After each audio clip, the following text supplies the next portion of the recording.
안녕하세요. 간조톡톡 톡쌤입니다. 오늘 공부할 단어는 성인간호의 피부, 안과, 이비인후과입니다. 오늘 길고 긴 성인간호의 마지막 단원인데요. 합격의 그날까지 간조톡톡이 함께하겠습니다.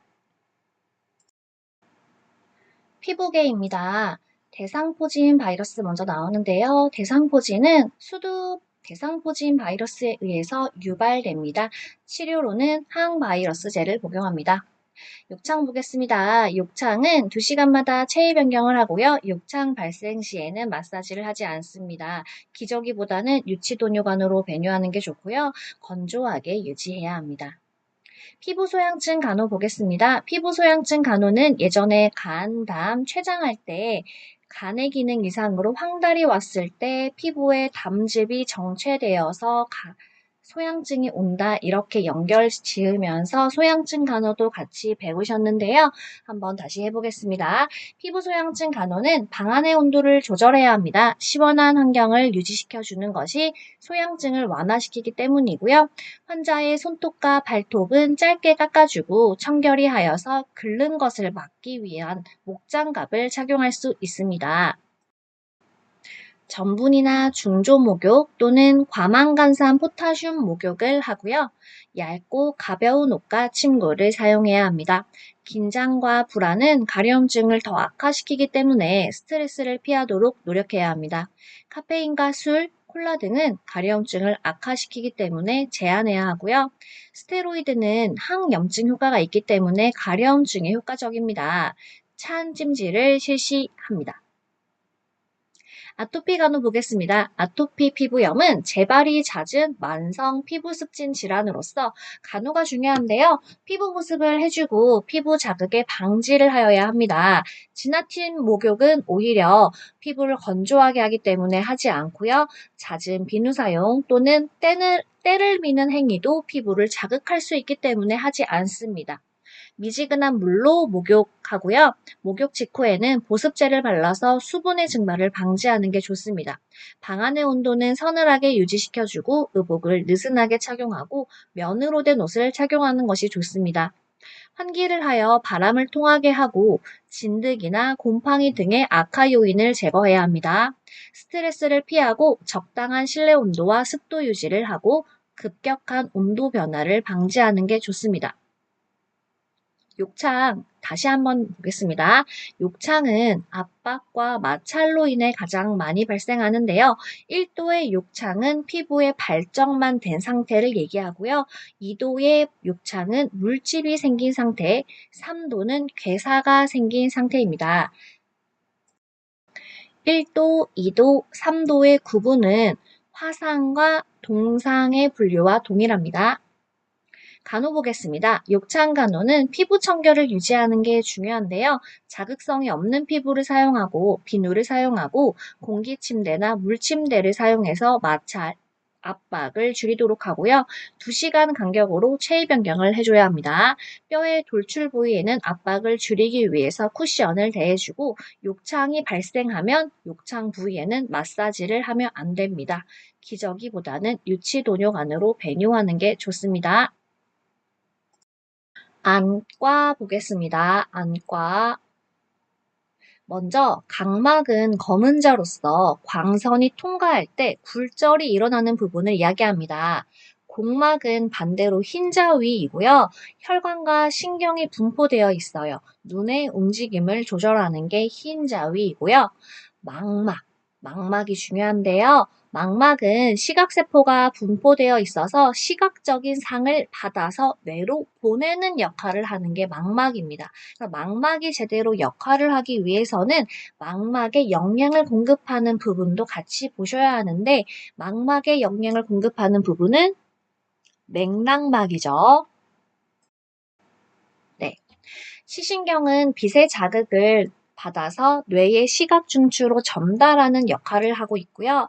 홍채는 쉽게 말해서 커튼입니다. 동공의 크기를 조절해 눈으로 인입되는 빛의 양을 조절합니다. 빛이 너무 강하게 들어오면은 동공의 크기를 조절해서 빛의 양을 많이 들어오지 않게 할 수 있고요. 또 어두운 곳에서는 잘 안 보이니까 빛의 양을 잘 들어오게 해서 눈이 잘 보이게 하는 역할을 하는 게 홍채입니다.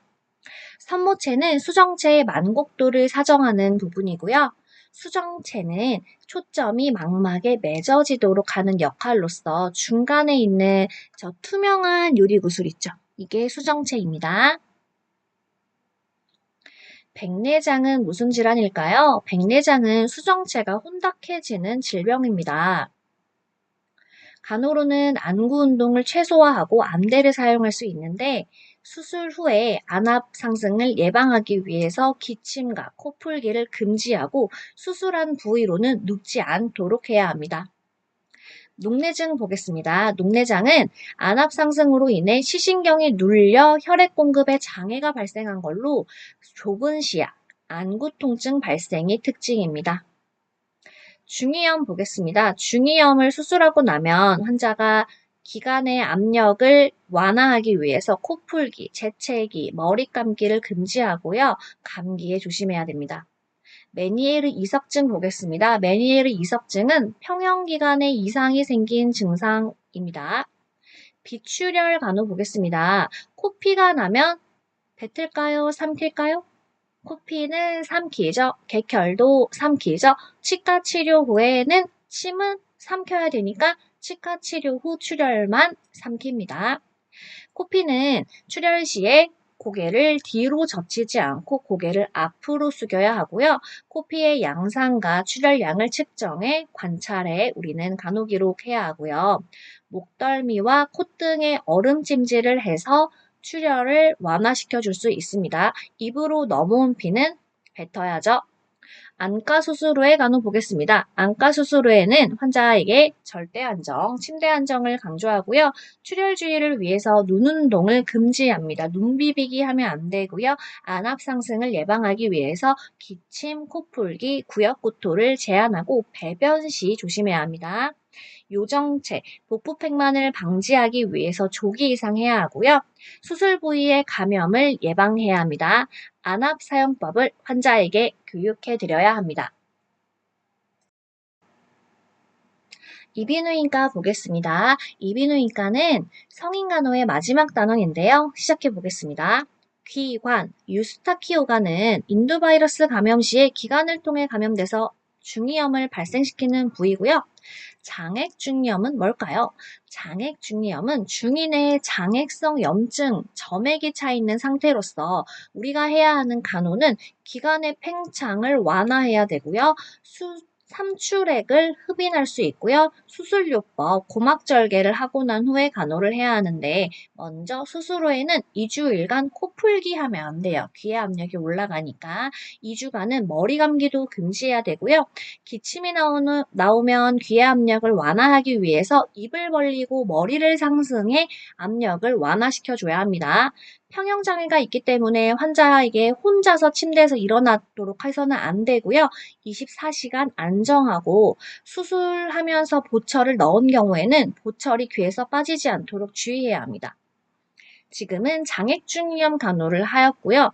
기수술 환자의 간호 보겠습니다. 기수술 환자의 간호는 수술 전 아픈 부위로는 눕지 않아야 하고요. 침대 안정을 하고 적합한 체위를 해야 합니다. 귀나 드레싱의 압박을 금하고 조기 이상 후 보행 시에는 동반자가 필요합니다. 귀에 물이 들어가지 않게 하여야 하며 두통이나 이명이 있으면 보고해야 합니다. 식사는 미음으로 하고 재채기, 기침, 코풀기를 금지해야 합니다. 감기를 조심하고 변비를 예방하고 분비물을 흐르도록 하고 솜으로 귀를 꽉 막으면 귀압이 올라가니까 막지 않습니다. 오늘 수업도 끝까지 들어주셔서 감사합니다. 톡쌤과 함께하는 공부 방법 첫 번째, 간조톡톡 유튜브를 듣는다. 두 번째, 간조톡톡 블로그에서 요약 정리를 보면서 공부한다.